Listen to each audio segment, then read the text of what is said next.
በስመ አብ ወወልድ ወመንፈስ ቅዱስ አሐዱ አምላክ በባህሪው ሞት በመንግስቱ ሽረት የሌለበት ዘላለም ሥላሴ እየተባለ በአፈ መላእክት በልሳነ ሰብ ሲሰለስ ሲቀደስ የሚኖር ቸርነት የባህሪ የሆነ አምላክ እግዚአብሔር ስሙ ከአጽናፈ ዓለም እስከ አጽናፈ ዓለም የተመሰገነ ይሁን።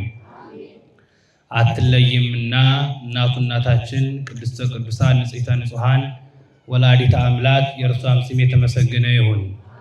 ጻድቃን ሰማዕታት ቅዱሳን ደናግል መነኮሳት እግዚአብሔር ያከበራቸው የእነርሱም ስም የተመሰገነ ይሁን። ብሩሃን ከዋክብት የሆኑ ቤተ ክርስቲያንን ዕለት ዕለት የሚወልዷት እልፍ መምህራንን እያወጡ ቤተ ክርስቲያንን የሚያሻግሯት የአብነት መምህራን በአውደ ምሕረቱ የተገኙት ሰባክያነ ወንጌል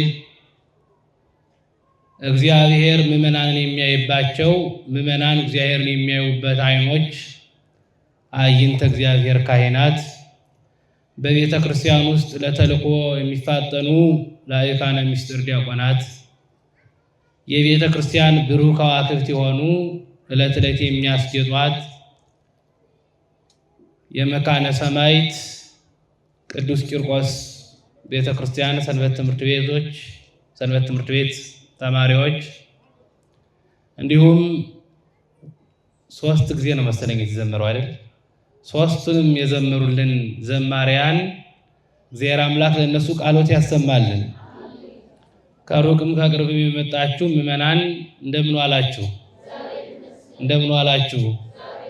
እንደምን እስከ ሰዓት ቆያችሁ? ይገርማችኋል። ቃለ እግዚአብሔር ሲነሳ ቅድም ሲመሩ ያሉት መምህር እየተናገሩ ነበርና ሰው ወጣ ይላል እና አንዳንዱም እንደው አይረጋጋም። ለሁለት ምክንያት ይመስለኛል። አንደኛው ከዚህ ከአውደ ምሕረትም እኛ እንደው አንድ ዝማሬ ከሆነም 2 ነው እንጂ ሰዓቱን መግደል አልነበረብንም። ለወደፊት እንግዲህ ሰንበት ትምህርት ቤቶቹ ያስተካክላሉ ማለት ነው። ዘማሪያኑም 1 ወይም 2 መዝሙር በቂ ነበር። እናንተ ደግሞ ቁጭ ብላችሁ ስብከት መስማት አለባችሁ። ይገርማችኋል። አሁን ስብከት ሲባል እየወጣችሁ ነው መንገድ ላይ ጥቅስ የሚጠቅሱ ላይ አስደነግጣችሁ የጀመረው ቆሮንቶስ፣ ሮሜ ምናምን የሚለው ሁሉ ልባችሁን እያሸበረው ያለው ከቤተ ክርስቲያን ትምህርት ሲባል ስለምትወጡ ነው። ስለዚህ ጥቂት ደቂቃ እንማማራለን ማለት ነው። ዛሬ የምንማማረው ጸምረ ዘጌዴዎን ወይም ጸምረ ጌዴዎን በሚል ቃል ሲጸምረ ጌዴዎን በሉ። ጸምረ ጌዴዎን የጌዴዎን ባዘቶ ወይም የጌዴዎን ሐር ማለት ነው። ይህንን ቃል የምናገኘው በመጽሐፈ መሳፍንት ቁጥር 6 ምዕራፍ 6 ከቁጥር 12 ጀምሮ የዚህን ታሪክ እናገኘዋለን። በ6ኛው ምዕራፍ በመጨረሻው ቁጥር ላይ እነሆ የጌዴዎንን ጸምር እናገኛታለን ማለት ነው። እግዚአብሔር ለምዕመናን ነቢያትን እያስነሳ ካህናትን እያስነሳ ነገሥታትን እያስነሳ መመገብ ማስተማር ልማዱ ነው። ከዚህ መካከል በኦሪት ወይም በብሉይ ኪዳን እነሆ እግዚአብሔር በዘመን ከፍሎ ምዕመናንን ወይም አይሁዳውያንን ሲመራ ኑሯል። አስቀድሞ ሕግ ሳይሰጥ በሕገ ልቡና ሲመራቸው ኑሯል። በምን ሕገ ልቡና ያልተጻፈ ሕግ ግን በሕሊና ያለ ሕግ፣ በጽሑፍ ያልሰፈረ ግን የሚመሩበት ሕግ፣ እንዲኖሩበት እንዲማሩበት የተሰጠ ሕግ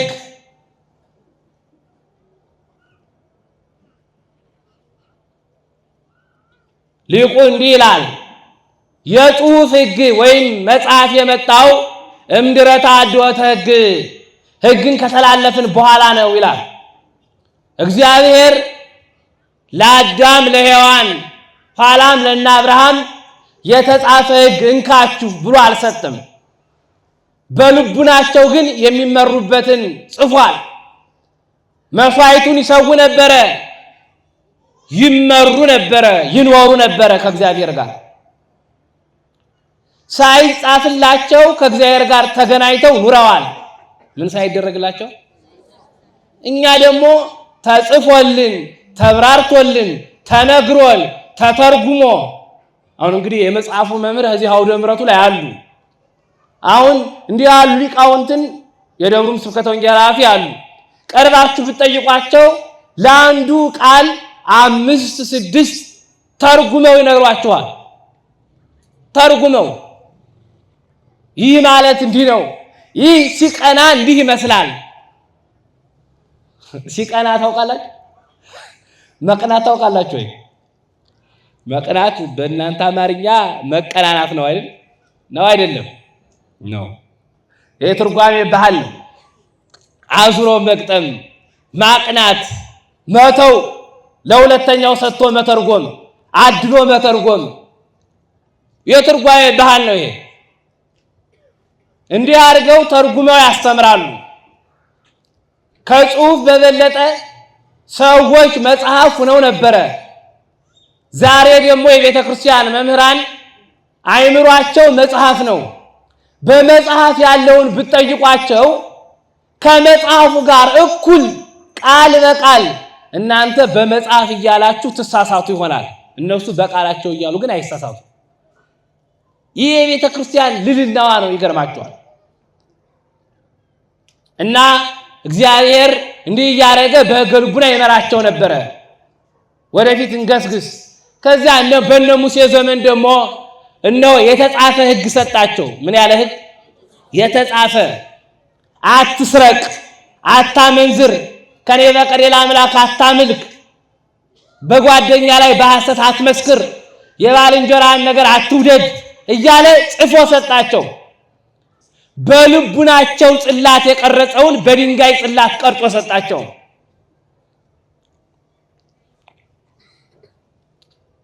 ይታይላቸው ዘንድ ስለፈለጉ እንደ አሕዛብ በመካከላቸው የሆነ የሚያልፍ ነገር ከመካከላቸው የሚቆም አማልክት እንደ አሕዛብ ፈልገው ነበረ።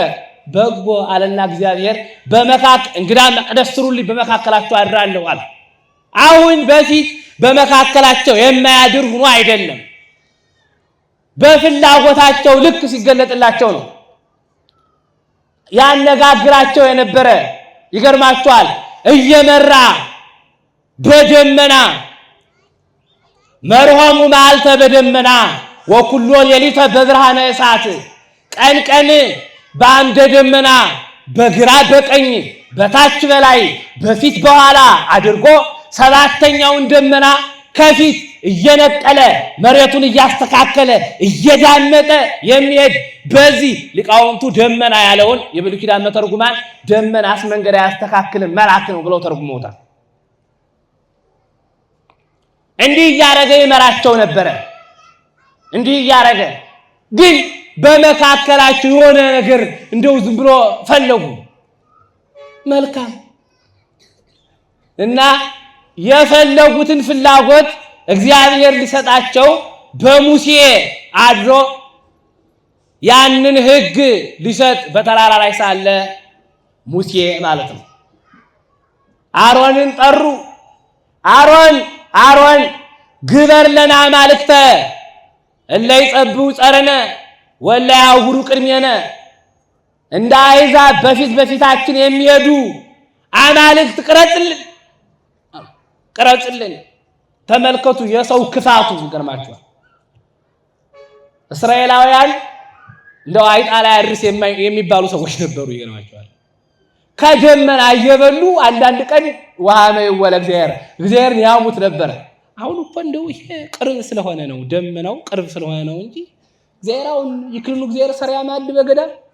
አሁን እግዚአብሔር በምድረ በዳ ቢሆን ምግብ ሰርቶ ማብላት ይቻላል እያሉ ያሙት ነበር።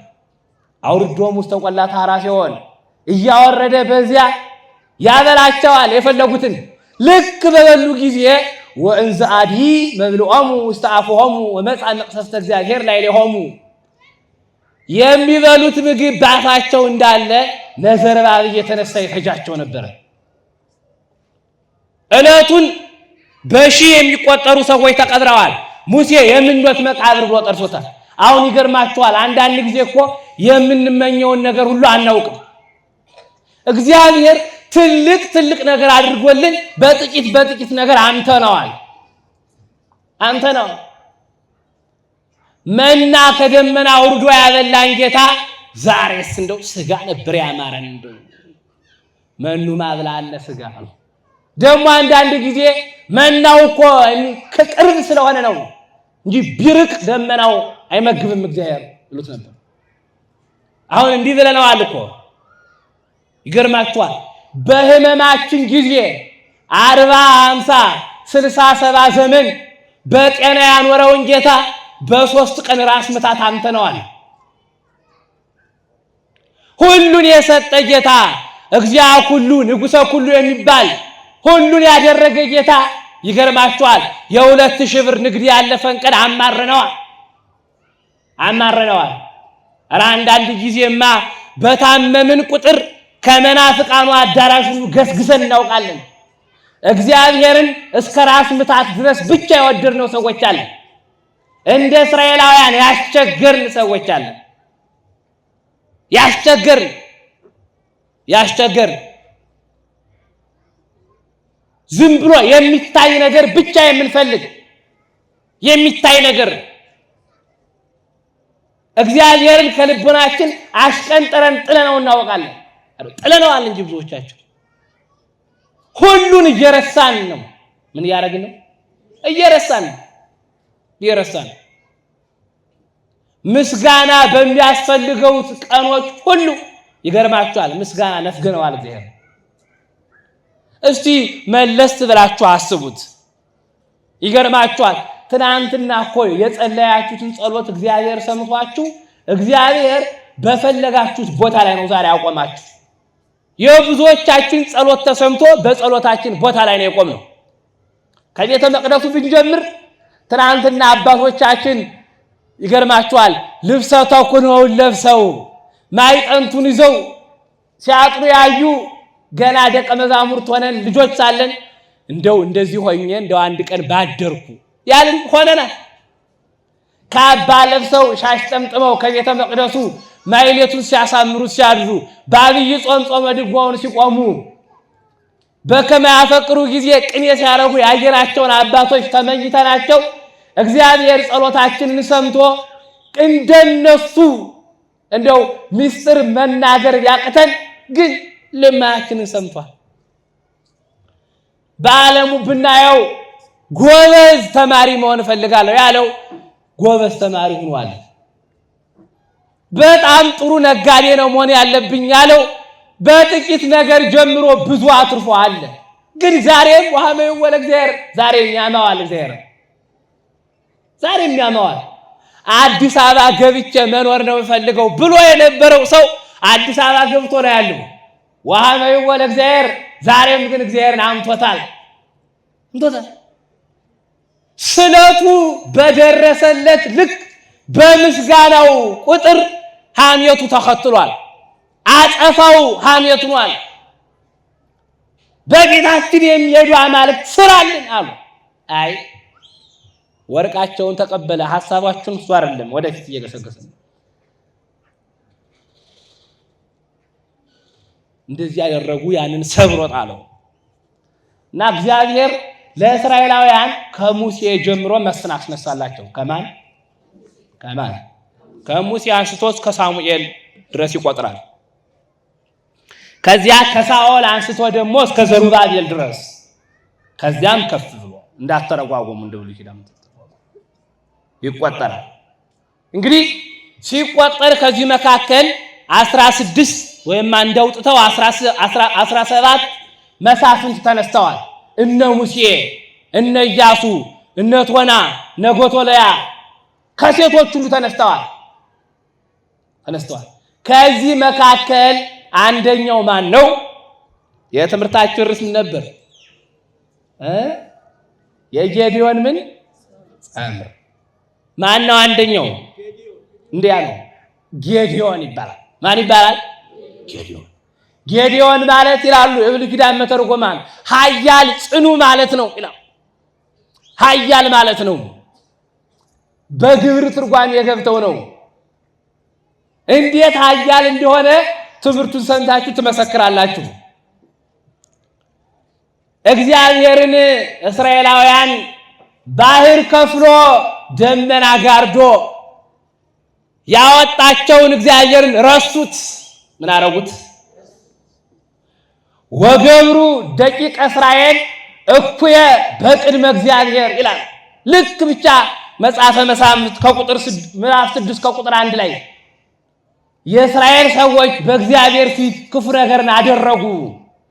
እግዚአብሔር ምድያማውያንን አስነሳባቸው። በጠላትነት ፍልስጤማውያን ተነሱ፣ ኃያላን ሆኑባቸው። በግራ በቀኝ በፊት በኋላ ሆነው አስጨነቋቸው። የዘሩትን እህል እንዳያጭዱት አደረጓቸው። እህሎቻቸው ከብቶቻቸውን ከቤታቸው እንዳያስገቡ አደረጉ። ይኸው ይገርማችኋል። እግዚአብሔር ሲያዝን ጥቂቱ ነገር ትልቁን ያሸንፋል። እግዚአብሔር ደግሞ ከኛ ጋር ሲሆን ጥቂቱን ብዙ ነገር እናደርጋለን። ይኸው ደቂቀ እስራኤል ወጥተው በነበሩበት የዮዲት ታሪክ በሚተከረክበት ጊዜ አለና በዮዲት በዚያኛው ዮዲትን ሊወጋ የመጣው ያ ንጉሥ ነው በመንገድ እስራኤላውያን አያቸው። እነዚህ ደግሞ ጥቂት ነው የተቀመጡት ምንድናቸው አለ። ንጉሥ ሆይ ሺህ ዓመት ንገስ፣ ሕያዋነ ነጋሲ። እነዚህማ እኮ እስራኤላውያን ናቸው። ባህር ተከፍሎላቸው ደመና ተጋርዶላቸው ግብፅን ያህል ሀገር አጥፍተው ፈርዖንን በባህር አስጥመው የመጡ በመንገድ የመጡባቸውን ኃያላን ሁሉ የገደሉ እነዚህማ እኮ እስራኤላውያን ናቸው አሉ። እና እኔ አሸንፋቸዋለሁ አለ። የለም እግዚአብሔር ከነሱ ጋር ካለ አታሸንፋቸውም። አምላካቸው በሉ እስቲ ከነርሱ ጋር ካለ አታሸንፋቸውም። አምላካቸው ግን ከነሱ ከራቀ ሁለቱን ታሸንፋቸዋለህ። እንዲህ ነበር ያለው። እንዲህ አሁን ይገርማችኋል እኮ ግዙፍ ነገር ይዘን ኃያል ሁነን እኮ ጥቂት ነገር ያሸነፈው እግዚአብሔር ከኛ እንዲያ ነው። ርቀናል። በንስሐ አልቀረብንም፣ ስጋው ደግሞ አልተቀበልንም፣ ከቤተ መቅደሱ አልተመላለስንም፣ ወንጌል መስማት አቅቶናል። ከልቦናችን ጓዳ ከዓይናችን ሰሌዳ የተጻፈው ነገር ሌላ ነው። አባረን ሰደነዋል። ብዙዎቻችን እኮ በልባችን ሄሮድስን መስለነዋል። ይገርማቸዋል። እናቱን ከነ ልጁ አሳደነዋል። እናት ከነ ልጅ አሳደናል። ይገርማቸዋል። መጽሐፍ ቅዱስ ሲነበብ ወንጌል ሲተረጎም መስማት ያለባችሁ የት ጋር ነው ያለሁት እኔ ነው? እንደ ዮሴፍ ተከትየዋለሁ ወይስ እንደ ሄሮድስ አሳድጀዋለሁ ነው ማለት ነው። ይኸው ማደናነቅ አይደለም ብሎ አይጉድ ሄሮድስ ምን ያረ በፍጹም ልቡናህ እንደ ቤተ መንግስት ነው። ከልቡናህ ቤተ መንግስት ለክርስቶስን ከሰደድከው አንተ ሄሮድስ ነህ። ግን ከክርስቶስ ጋር አብረህ የምትወጣ የምትወርድ ከሆንክ ዮሴፍ ሰሎሜ ነህ አንተ። ምን ነው እንደ ዮሴፍ እንደ ሰሎሜ በሆነ የሚል ዝማሬ ያለ መሰለኝ አይደል? እንዲህ ብሎ መዘመር የሚቻለው ሰው ከክርስቶስ ጋር አብሮ መዋል ማደር ይቻላል። አሉን አይቻልም። ወያስ ምስጋና አይሆንም። እግዚአብሔር አይዘበትበትም። እዚህ አውደ ምሕረት ከቆምነው ጀምሮ ነው እግዚአብሔር የዘበትንበት ነገር ያቆም እና ቢያቺ ልክ ስትሄድ እኔ አሸንፈዋለሁ ይህንን ንጉሥ አለች ሴት። ኧረ ጭራሽ ደግሞ አንቺ ሴቷ ነሽ ሂደሽ ሆሮወርሊስን ያህል ንጉሥ የምታሸንፊ የለም አርፈሽ ተቀመጫ ነው ጸሎት አድርጉና ታሸንፋለሁ። ሄደች እግዚአብሔር ከእነርሱ ጋር ነው። ገባች። ስትመጣ ዛሬስ እስራኤላውያን እንደማሸንፋቸው አውቀው አንዳንዱ ነው እየመጡ ነው መሰለኝ። በጣም ታምር ነበር የወዲት አስገቧት አለ። ገባች። ይበሉ ይጠጡ ይጫወቱ ጀመረ። በዓይነ ዝሙት አያት። ከድንኳኑ ገባች። ኋላ ከድንኳኑ ገብታ ሰክሮ ነበርና አንገቱን ቸብቸቦውን ቆርጣ እግሩን በላይ አንገቱን በታች አድርጋ ወጣች።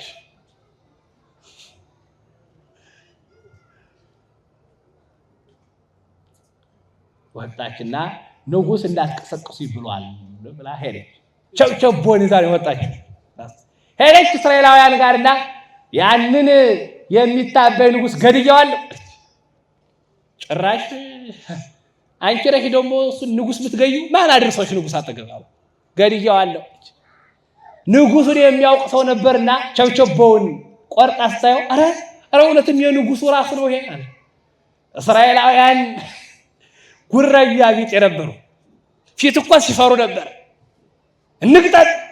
እንግጠም አሁን ሂደን ነው የምንገጥመዋል። ተው አይዛብ ኃያላን ናቸው። ስለዚህ አሁን ዝም ብላችሁ ደሩ። ጠዋት ያንን በሰቀላ ያንን አርጋችሁ በትልቅ ጦር አርጋችሁ የንጉሡን ጭንቅላት ሀፊት እየሄዳችሁ ያንን ሲያዩ አሕዛብ ሳትገጥሟቸው ይጠፋሉ አላቸው። ጥሩ መካሪ እግዚአብሔር ያስነሳል።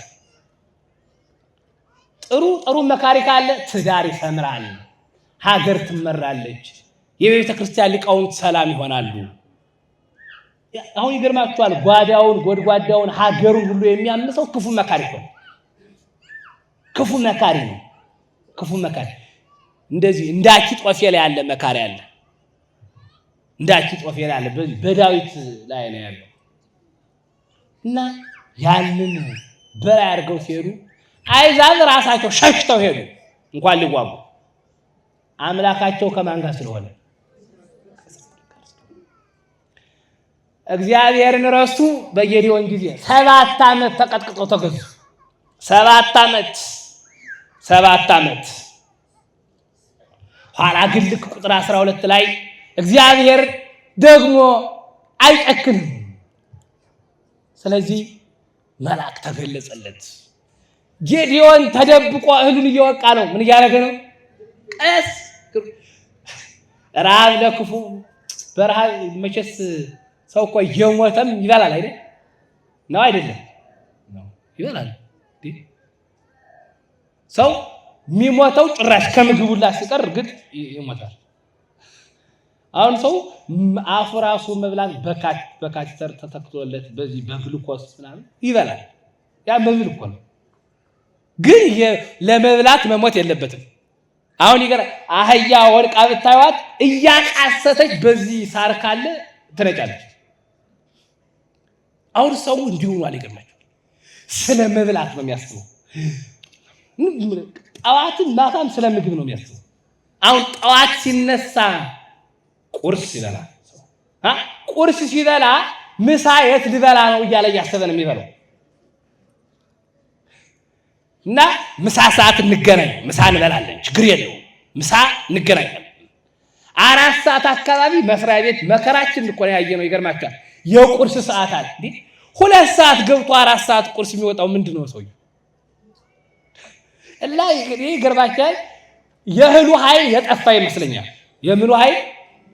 ዳዊት ወአጥፋ ኃይለ እክሊላ፣ እህሉ ሳይሆን የእህሉን ኃይል አጠፋ። ምኑን? አሁን እኮ የሚበላው አበላል እንደዚያ እኮ ነው አይደል? አሁን አንዳንድ ሰው ሲበላ ይገርማችኋል። የሆነ የያዘውን ጉርሻ ሊወራወር የያዘው ድንጋይ ነው እንጂ ሊወርሰው አይመስልም። እና እንደው አንድ ጊዜ አቡነ ዘበሰማያትን ስብሐት ለአብም አንድ ጊዜ ነው የሚያስብለው። አንዱን እንጀራ ጥቅል አድርጎ ስለሚጎርሰው ማለት ነው። አንድ ጊዜ ነው የሚበላው። አንድ ጊዜ ይበላው። ግን ያን በልቶ አይጠረቃም። ለምን? ዋጥፋ ኃይለ እክሊል።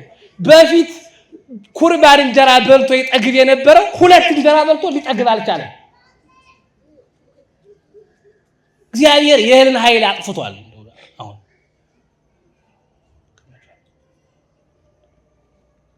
አባቶቻችን ጥሬ ቆርጥመው ውሃ ተጎንጭተው ፊታቸው ከፀሐይ 7 ይጃበራል። እንዲገርማችኋል እኮ የአብነት መምህራኑ እኔ በጣም ቤተክርስቲያን ላለማዋሸት እንደው አሁን ላለንበት ውድቀቱላ የዳረገን የአብነት መምህሮቻችን ስላላወቅናቸው ነው። እንደው ይገርማችኋል። በዚህ ያዙ ይልቀቁኝ የምንለውን ነው የምታዩን እናንተ። ምሬን ነው። ከቤተ መቅደሱ ይገርማችኋል ከጠዋቱ 3 ሰዓት ጀምሮ እንግዲህ አሁን ይሄ መካነ ሰማዕት በጣም ያገልግሎት ቦታና የሊቃውንት መፍለቂያ ቦታ ነው። ትላልቅ ሊቃውንት የወጡበት ቦታ ነው። የድጓ ትምህርት ቤት የነበረበት በጣም ዛሬም ድረስ የአብነት ጉባኤው እንዳልተፈታ እኔ አውቃለሁ። የመጽሐፍ መምህሩም እንደሚያስተምሩ የድጓ መምህራንም የቋንቋ መምህራንም እንደሚያስተምሩ እንግዲህ የሚማር ተማሪ የተገኘ ያስተምራሉ ማለት ነው።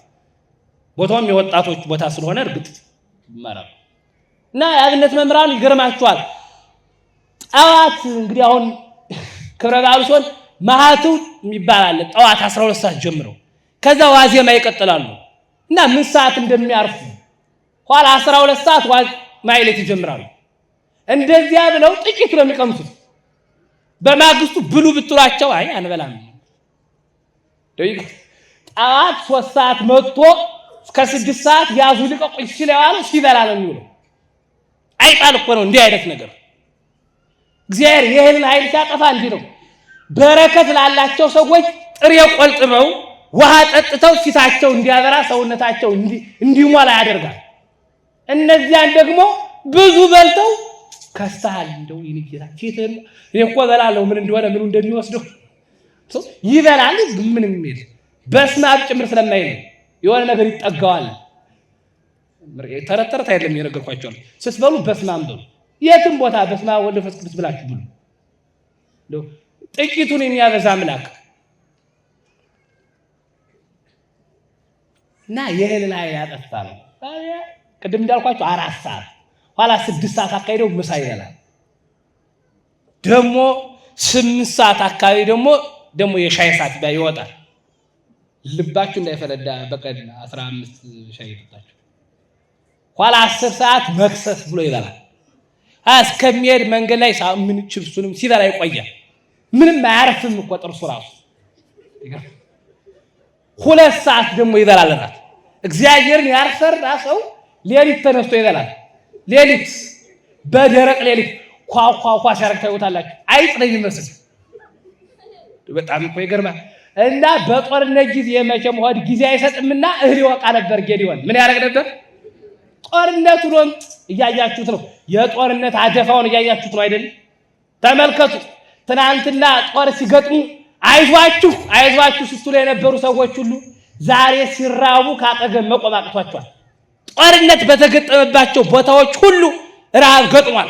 ዛሬ ሰው ከሰውነት ተራ ወጥተዋል። ሲታዩ ያሳዝናሉ። እናቶች ደም እያለቀሱ ነው። ልጆች የሚጠቡት ጡት የሚቀምሱት ፍርፍር ድርቆሽ አጥተው እያለቀሱ ነው። ይኸው ጦርነት እንዲህ ያደርጋል። ይገርማችኋል። የጦርነቱ ዘሬዎች ዛሬ ደልቷቸው ነው የተቀመጡት። አሁን ምሽት እውነት ተነጋግረን አገባንም እንገባለን ችግር የለም።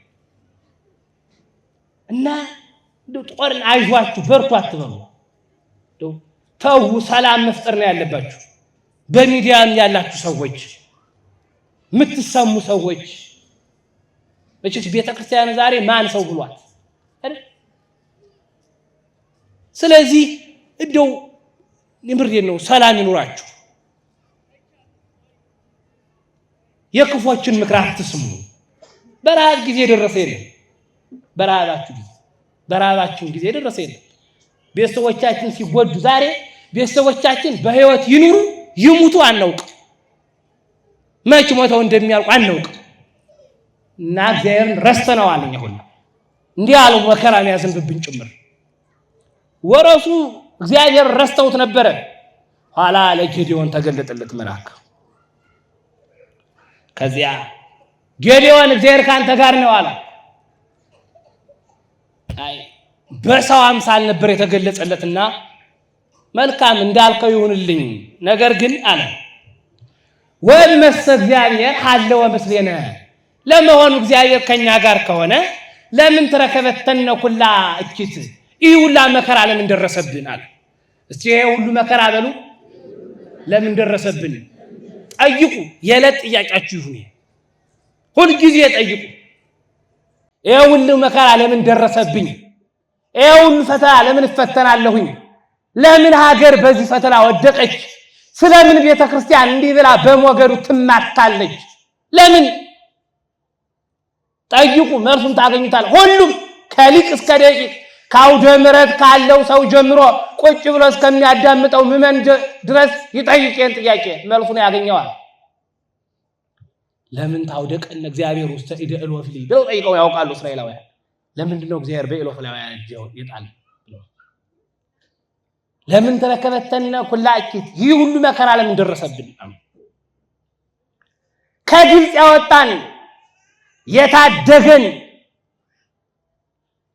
ዋይኬ ውእቱ ኩሉ ስብሐቲሁ ዘነገሩን አበዊነ አባቶቻችን የነገሩን ከግብጽ ባርነት ያወጣን ባሕር ከፍሎ ያሻገረን በደመና መርቶን ነበር ብለው የነገሩን አባቶቻችን የመሰከሩልን ያ ወዴት አለ አለ ጌዴዎን። ወዴት አለ? ወይስ የሳደገን እግዚአብሔር ወአግባእነ ውስተ እደ ምድያም እግዚአብሔርማ ዛሬ ትቶናል በምድያም እጅ ጥሎናል አለ። ጥሎናል። ይገርማችኋል በባርነት የወደቀ ሰው ሁሉን ቢያረጉበት ዝም ነው የሚለው። የብሉይ ኪዳን መተርጉማን ወደ ባቢሎን በወረዱ ጊዜ እስራኤላውያን ይላሉ ኮር መውጫ አድርገዋቸው ነበረ። ሲወጡ ወደ ፈረሳቸው ዝቅ በሉ ብለው በወገባቸው ላይ እግራቸውን እያደረጉ ፈረስ ላይ ተሰቀሉባቸው ነበር። ዝም ቢጭኑት አህያ ቢጋልቡት ፈረስ ያለው ይሄ ነው። ገበሬ ከሀገሩ የወጣ ሀገሩ እስኪመለስ እንደዚህ ያለው አለ ይባሉ። እንዲህ ብለው እግዚአብሔር ረስተውት ስለነበረ እግዚአብሔርም ደግሞ ዝም አለ በመከራቸው ጊዜ። ምድያማውያን ወደ እስራኤላውያን ዘንድ ሲመጡ የተዘራ እህል ካገኙ ምን ያረጉታል መሰላችሁ? በበሬያቸው ያስጠቀጥቁታል። በእህሉ ላይ ሂዱበት ይላሉ። በእህሉ ላይ ሄዳሉ። የተወቃ የደረሰ እህል ካገኛቸው በመንጋ ያስበሉታል። ይሄንን ስለሚያውቅ ጌዴዎን ቀስ ብሎ ተደብቆ ይዋቃ ነበር። ባውድማ ነበር። ኋላ ከእግዚአብሔር መልአክ ጋር ተነጋገረ ጌዴዎን። አንተ እስራኤልን ነፃ ታወጣለህ፣ ምድያምን ታሸንፋለህ ከመአሃዱ ብእሲ አለው። ይገርማችኋል እንዳንድ ሰው አለው። እንደምን ሰው? እንዳንድ ሰው። አንድ ሰው ቢታገሉት ብዙም አያደክም አይደል? ኃያል ካልሆነ ኃያልነት እንደ ደካማ እንዳንድ ሰው ታሸንፋቸዋለህ። የመብዛታቸውን አትመልከት አለ። እስራኤላውያን ምድያማውያን በእስራኤላውያን ላይ ሊቃውንቱ ስንኳን ሰዎቹ ይላሉ የሚጭኑበት ገፈራ የሚጭኑበት በጦር የሚሄዱበት ሰረገላቸው ያ ፈረሳቸው ግመላቸው ራሱ ይገርማቸዋል እንደ ሰማይ ኮከብ እንደ ምራሻው የበዛ ነበረ። ሲመጡ ገና ከሩቁ ይታወቅ ነበረ። እጅግ ብዙዎች ነበሩ። ተስፋ አስቆርጠዋቸው ነበረ። ብዛታቸውን እያዩ እንዴት እናሸንፋቸዋለን ብለው ተስፋ ቆርጠው ነበር። የሰራዊቱን ብዛት የጦሩን ብዛት እግዚአብሔር 185,000 ሰራዊት ሳይዋጋ ይጥላል። ምሳሌ ሰናክሬም እየደነፋ መጥቶ ነበር። መኑ ዘያድኅነከ እምኔ ኧረ እንደው ሕዝቅያስ እንዲህ ብለህ የታበይከው ማን ሊያድን ነው? ያቺ የአሮን በትር የምትላት ነች ወይስ ታቦተ ጽዮን የምታድን አለ ነው አለ እግዚአብሔር። 185,000 ሰራዊት ከእስራኤላውያን ቁጥር ብዙ ነበሩ፣ ይበልጡ ነበር። ከህዝቡ ብዛት መጥተው በደጃፍ አደሩ። ነገን ጊዜ እስራኤል እንገባለን፣ ቆንጆዎቹን ሚስት እናረጋለን፣ ኃያላኖቹን በጦር ወቅተን እንገላለን እያለ ሲዘባበት እግዚአብሔር የለም ሲል ምሽት ላይ ቅዱስ ሚካኤል ጋታል ብርሃን ብልጭ ያደረግበት ያ ሁሉ ሰራዊት ጸጥ ብሎ አደረ። ሞተ። ያ ሁሉ ሰራዊት 185,000 ሰራዊት ዝም። ሰናክሬም ቢነቃ ያ ሁሉ ሰራዊት የለም። ሊቃውንቱ ቅዱስ ሚካኤልና ቅዱስ ገብርኤል የፈረስ ኮቴ ሕዝቅያስ መጣብኝ እያለ ሀቤቱ ገብቷል። ከዛ ከቤት ቢገባ ልጆቹ እንዴት ነው እንደለመድከው ጦሩን አሸንፈህ ሕዝቅያስን ገዝተህ እስራኤልን እጅ አድርገህ መጣህ አሉ። አይ ጉድ! ሳልዋጋ አሸንፈኝ የጦሩ ጉሮሮ የፈረሱ ጩኸት ሳይሰማ አለኩ፣ ሰራዊቱ ሁሉ አለቀ አለ። ሄዶ ሰላም ያመጣኝ ጣዖቴ ብሎ ጣዖቱ ስር ድንጋዩ ስር ቢደፋ ሶርሶርና ልጆቹ በልቼክ አረጀሁ ብለህ ነው? ከሸመገልኩ በኋላ ለምን ለልጆቼ ሰራዊት ሰጣለሁ ብለህ ነው ብለው ወቀተለው ዋድራማሌ ሶርሶር ደቂቁ ይላል። ልጆቹ በጣዖቱ ስር እንዳሉ በዘነዘር አቀጥቀው ገደሉት የራሳቸውን አባት። እግዚአብሔር ሲጣላ ከሩቅ ጠላት አያመጣም፣ ከቤት ያስነሳል። ከቤት ልጆቻችሁ እንዲህ አሁን ቅድም እንግዲህ ስብከተ ወንጌል ኃላፊውም ሲናገሩ ነበር ቅድም፣ ኋላ ደግሞ መሪውም ሲናገሩ ነበር። ከዚህ ከአውደ ምሕረት ሲመሩ የነበሩ ልጆቻችሁ ወደ ሰንበት ትምህርት ቤት ላኩ። አዎ ላኩ። አልሆነ ነገርኩኝ እንደ ሶርሶር በዘነዘነ እንዲህ ያላስተማራችኋቸውን ከየት ሊያመጡት ነው? የምሬን ነው እኮ ነው። ትውልዱ ተበላሽቷል፣ አልተበላሸም። ወጣቱ ከቤተ ክርስቲያን ጠፍቷል፣ አልጠፋም። ያልሰጣችኋቸውን ከየት ያመጣሉ? ከሰኞ እስከ ቅዳሜ ትምህርት ሲማሩ ሲቆዩ ጠዋት 11 ሰዓት ተኩል ተቀሰቀሳላችሁ።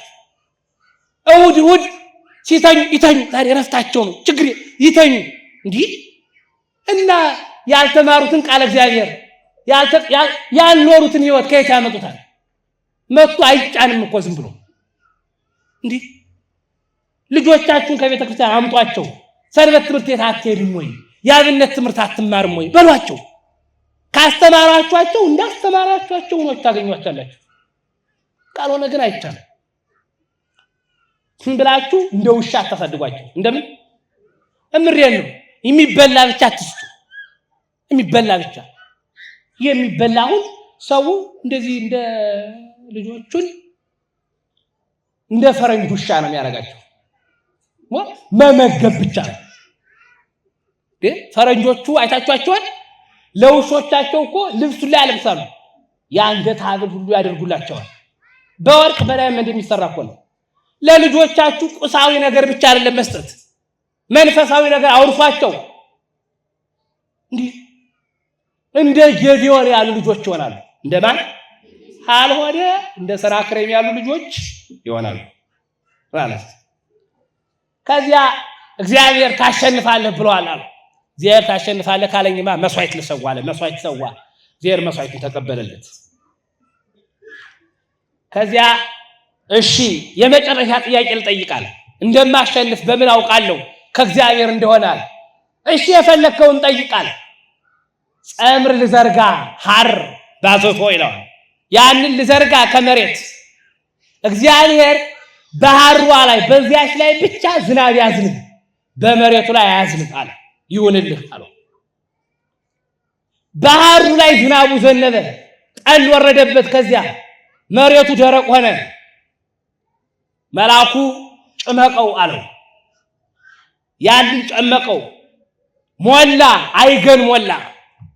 ሊቃውንቱ የቅዳሴ መምህራኑ ያዜሙታል። አባ ጊዮርጊስ ዘጋስጫ እንዲህ ይላል፣ ለወልደ አስመስል ዘተመሰልች አይገነ። እነሆ በዚያ በዋንጫ መላ፣ ጠጣው አለው። ጠጣው፣ ኃይል ጽን ተሰማው። እሺ የመጨረሻ ጥያቄ አሁንም ልጠይቃል። ጠይቃል። እግዚአብሔር ግን አይቆጣብኝ ቃል። ምንድነው ጥያቄ? አለ። ወንግርከ ካይ በነገረ፣ ደግም አንድ ነገር ልንገርህ የእግዚአብሔር መልአክ ሆይ፣ ይኩን ይቡስ እንተ ላይቲቱ፣ ጸምሩ ደረቅ ይሁን፣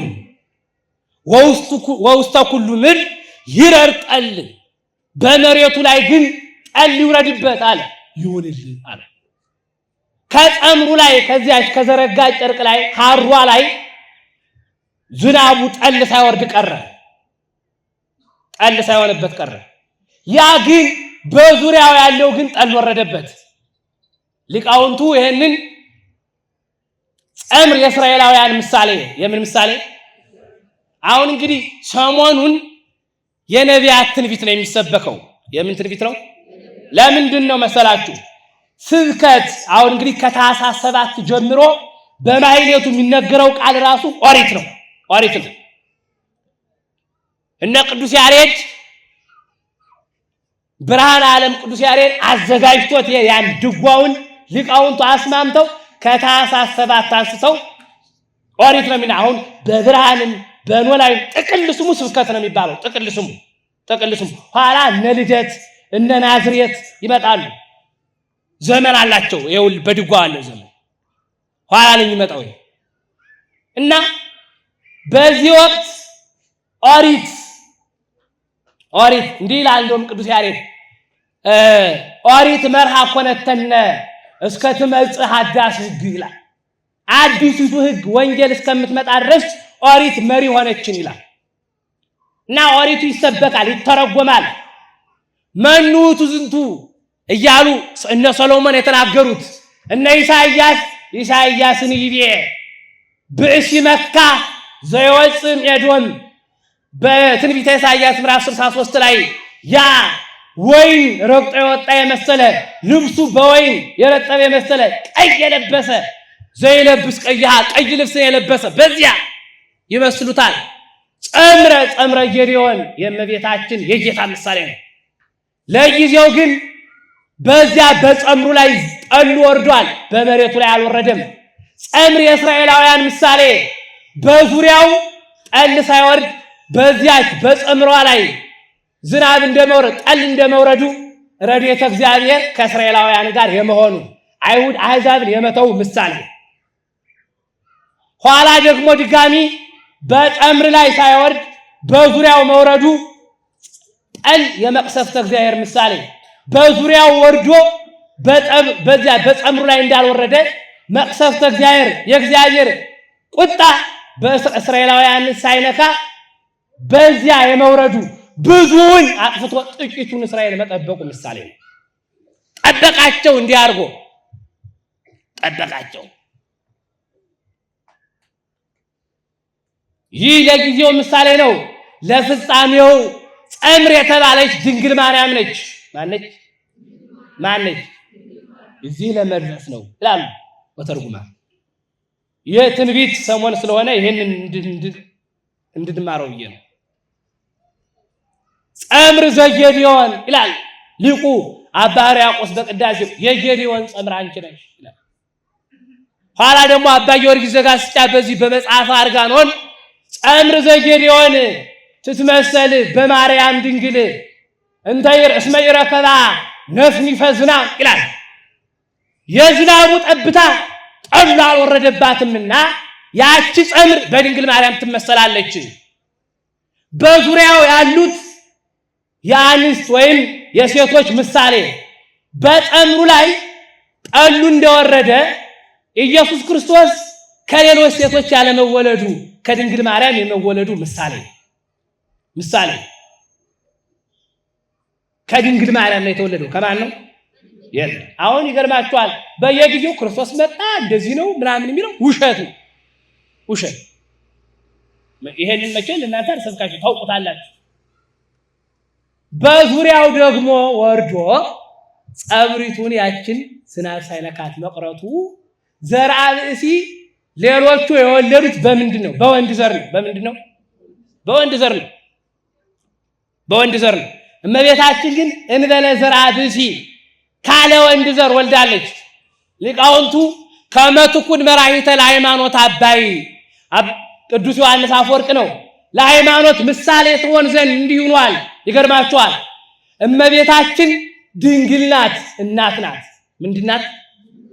ሁለተኛ እናት። በዚህ ምድር ድንግልም እናትም የሆነ የለም። ድንግል ከሆነ እናት መሆን አይችልም። እናት ከሆነ ድንግል መሆን አይቻልም። ታላቁ ሊቅ ቅዱስ ኤፍሬም ሶርያዊ እንዲህ ይላል፣ ወደ ኤፍራታ ወደ ቤተልሔም ገስግሰን በሄድን ጊዜ እናትህን አገኘናት።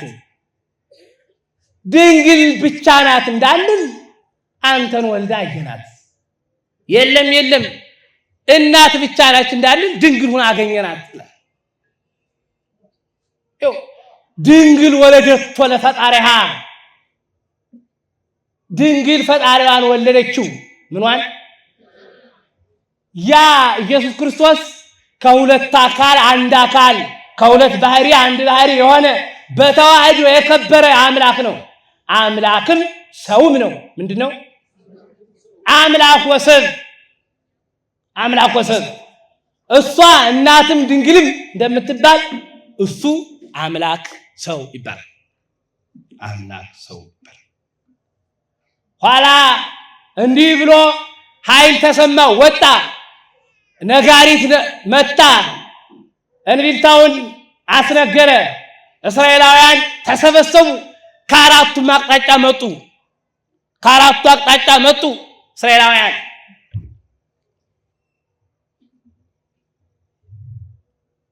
ኋላ እግዚአብሔር እንዲህ አለው፣ ይህ ሁሉ ህዝብ ሄዶ እስራኤላውያን ኋላ ለክፋት አያርፉምና እኛ እኮ በፈረሳችን ጆሮ በጦራችን ጉሮሮ ነው መድያምን ድል ያደረግናቸው ያሸነፍናቸው እኮ በኃይላችን ነው እንዳይሉ አለው። የፈራ ይመለስ ብለህ አዋጅ ንገር አለው። የፈራ ምን ይበል? የፈራ ይመለስ በሉ።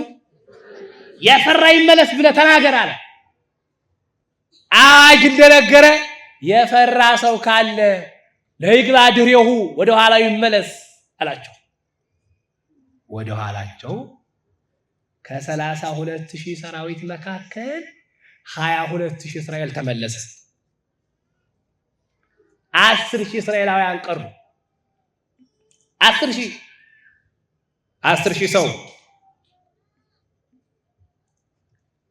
አሁንም እግዚአብሔር የለም፣ አሁንም ቁጥሩ በዝቷል እና እንዴት ላድርግ አለ። ውሃ ይጠጡ ዘንድ ወደ ወንዝ አውርዳቸው አለ። ወደ ወንዝ ወረዱ። አንዳንዶቹ እንደ ውሻ ተጎንብሰው መጠጣት ጀመሩ። ከመላሂም ይላል እንደ ላም ይቅርታ ተንበርክከው ዝም ብለው ውሃ ይጠጡ ጀመሩ። ኃያላኑ ደግሞ በአንድ እጃቸው ጦሩን ይዘው ጋሻቸውን ይዘው በአንድ እጃቸው ውሃውን እየጠለፉ ይጠጡ ጀመረ። ጥቂቶች ናቸው እንዲያረጉት። እግዚአብሔር ምን አለ? በዚህ ጊዜ ተጎንብሰው ይጠጡ የነበሩትን አስወግድ አለ። በእጃቸው እየጠለፉ የሚጠጡትን ብቻ ወደ ጦሩ እንዲሄድ አድርጋል። ይኸው የእግዚአብሔር ሰው ተዘጋጅቶ የተቀመጠ ነው። ምን ያለ ዝም ብሎ እንደ ውሻ እንደ ላም ይሆን አይደለም። አንዳንዶቻችን እኮ ሰውነታችንን ከተውን ብዙ ጊዜ ሆኖናል። ብዙ ጊዜ አሁን 12 ሰዓት የሚተኛ ይሄ ሰው አይደለም፣ ታሞ ካልሆነ በስተቀር 2 ሰዓት ልተኛ ነው ሁሉ ሄዶ ጠዋት 12 ሰዓት ቢቀሰም አይሰም ልተኛበት ጸሎት አያረግም፣ ዝም ብሎ መተኛት ነው። ይህ ለምንም አይሆንም። አቤተ ክርስቲያን ፍትሐ ነገሥት ዱባና ሽንኩርት አይገባም ለስለት። ለምን ይመስላችኋል? የሚበላው የሚጠላው ይበዛል። አሁን ዱባ ቀዳጅ ዝርግርግርግ የሚል ነገር አለው ውስጥ። አሁን ክርስቲያን ጥንቅቅ ያለ መሆን አለበት። ጥንቅቅ ያለ ጥንቅቅ ካላለን ከቤተ ክርስቲያን እንውጣ አላልኩም። ጥንቅቅ ባትል ምና ጥንቅቅ የምትለው ቤተ ክርስቲያን ውስጥ ነው። ቤተ ክርስቲያን ውስጥ ዘማዊ ልትሆን ትችላለህ። ከቤተ ክርስቲያን ያፈነገጥክ ልትሆን ትችላለህ። ማንም ልትሆን ኃጥእ ያልሰራው ኃጢአት ላይኖር ይችላል። ከቤተ ክርስቲያን ና የርኅራኄ መዝገብ ኢየሱስ ክርስቶስ አለ። ያንተ ኃጢአት የማይሄድ የፈረሰው ባሕር ክርስቶስ አለ። ባሕረ ንስሐ አለ። ኃጢአትህን ናና ከዚህ ተለቃለቀው ንጹህ ሁነህ ትሄዳለህ። ጠቁረህ ብትመጣ ከቤተ መቅደሱ ገብተህ ስትጸልይ ንስሐ ስትገባ ይገርማችኋል። የዝሙትህ እየለቀቀ ሌባ ብትሆንና ከቤተ መቅደሱ ና ግን ሌባ ሁነህ ገብተህ ሌባ ሁነህ መውጣት አይቻልም። ቤተ ክርስቲያን ሊቃውንቱ ከኖህ መርከብ ትበልጣለች ብለው ይመስላሉ። የኖህ መርከብ እባቡ ገብቶ ሲወጣ ምንድን ነው? እባብ፣ ጅቡስ አንበሳውስ? አቤተ ክርስቲያን እንደ እባብ የሚናደፍ ሰው ገብቶ ገራም ሆኖ የሚወጣው ጭምቱ ነው። ወገቡን ይዞ ሲሳደብ የነበረው ሁሉ አቤተ መቅደስ መጥቶ ሲወጣ በነገር መርዝ ሲናደፍ የነበረው ተናጋሪ ዝም ጨዋ። በጣም ይገርማቸዋል። በዝሙት ወድቆ የነበረው እንደ እንስሳ ሆኖ የነበረው ከቤተ ክርስቲያን ገብቶ ሲወጣ ንጹህ ነው ይወጣል። ንጹህ ደናግል የሚወርሷትን መንግስተ ሰማያት ይወርሳል። ይኸው ቤተ ክርስቲያን እንድታረጋለች እና ጌዲዮን እንዲህ ሲል 300 ሰው ብቻ ቀረ። ስንት ሰው? ከስንት ሰው? ጥሩ ከ10,000 ሰው። ከ10,000 ሰው ኋላ የእነዚያን ጦራቸውን ተቀበላቸው፣ መለከታቸውን ተቀበላቸው፣ ማሰሯቸውን ተቀበላቸው አለ። ተቀበላቸው። ዛሬ የምድያምን ሰው በእጅህ ጥሎልሃል ጌዲዮን አይዞህ አለ። ይህንን ልታውቅ ከፈለክ ውረድ ወደ ምድያም እና ስማ አለ። ኋላ ወደ ምድያም ከተማ ሂዶ በተደበቁበት እነሱ ባሉበት ቀስ ብሎ ሂዶ በአንዱ 50 አለቃ ባለበት ጦሩ ባለበት ተሸሽጎ በዚያው ቁጭ ብሎ ያዳምጥ ጀመረ።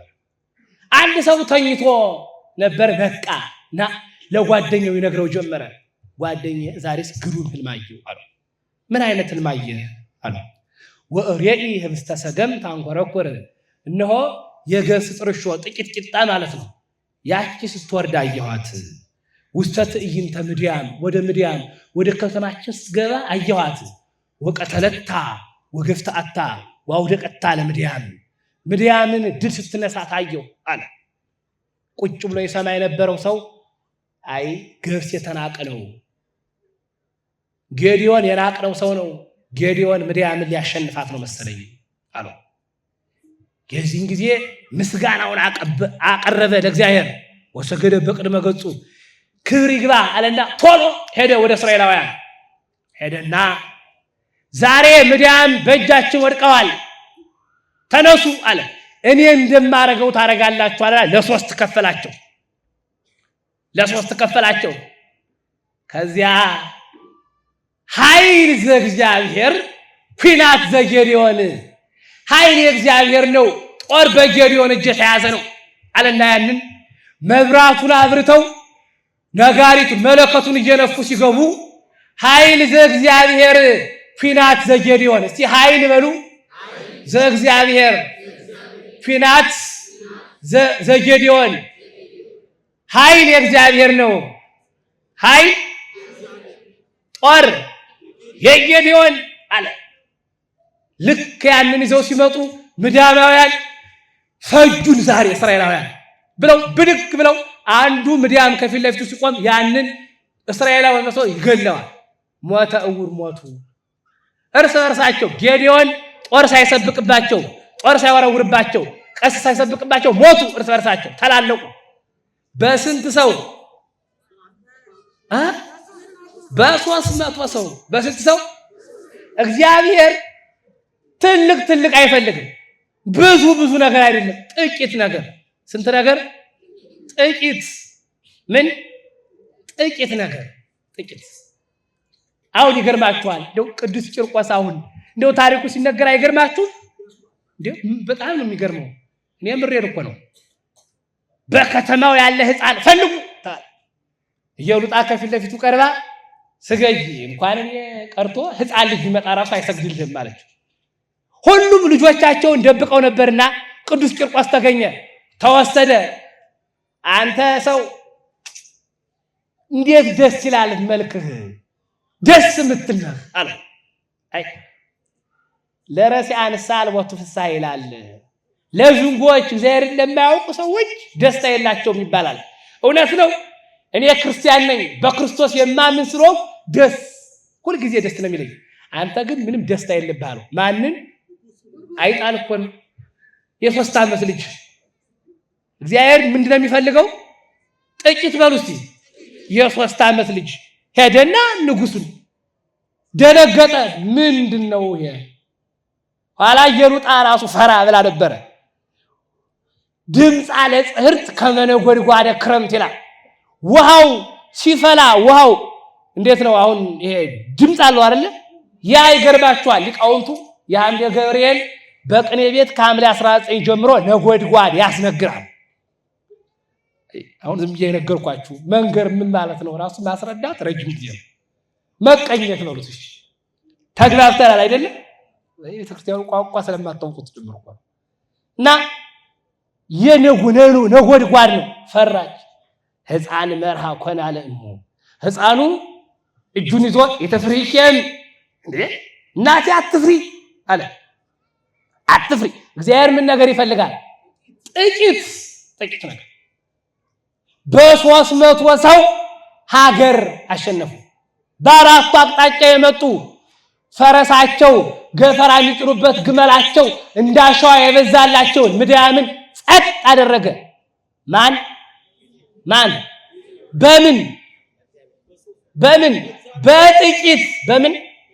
በጥቂት ነገር። እግዚአብሔር ኃያል ስለሆንክ አይደለም የሚመርጥህ። ጌዲዮን ራሱ ብሏል ንዑሳነ እኔ እኮ ጥቂት ነኝ ትንሽ ነኝ እንዴት አሸንፋለሁ? አይዞህ እግዚአብሔር ካንተ ጋር ነው። ከማን ጋር ነው? እግዚአብሔር ከሱ ጋር ከሌለ መንግስት እግዚአብሔር ከሱ ጋር ያለ ጥቂቱ ተራው ሰው ይበልጣል። ዳዊት ይገርማችኋል በግ ነበር የሚጠብቀው። ምንድን በግ ነበር የሚጠብቀው። ሳኦል ከቤተ መንግስቱ ነበር ተቀምጦ ያለው። ኤልያብ እጅግ የሚያምር ነበር። ሳሙኤል ኤልያብን ገና ሲያየው ይሄ ነው ለእስራኤል መንግስት የሚሆነው ሲያምር አለ። የተራይ ግርማሬቱ ለኤልያብ ሳሙኤል የኤልያብን ማማራት እኔ ማየው ልብ ነው። ሰብሰ ይሬኢ ገጸ ወእግዚአብሔርን ይሬኢ ልበ። እግዚአብሔር ልብን ያያል፣ ሰው ፊትን ያያል። አልፈልግም ኤልያብን። ማን አደረገ? ትንሹን ብላቴናውን በግ ይጠብቅ የነበረውን ያንን ዳዊት ለንግስና መረጠ። እግዚአብሔር ጥቂት ከአመድ ያነሳል። በግ ጠባቂውን ንጉሠ ነገሥት አደረገ። በ40 ዓመት አነገሰ። አህያ ሊፈልግ ሂዶ ከሳሙኤል የተገናኘውን ሳኦልን ንጉሥ አደረገው። እግዚአብሔር ምን ይፈልጋል? ጥቂት ኃያል ጥቂት ጥቂት ነገር ነው የፈለገው። ጥቂት ነገር። ሙሴ ባህር በምን የከፈለው? በጣም በበትር ይገርማቸዋል። በምን አው ሲነገር ቀልድ እኮ ነው የሚመስለው።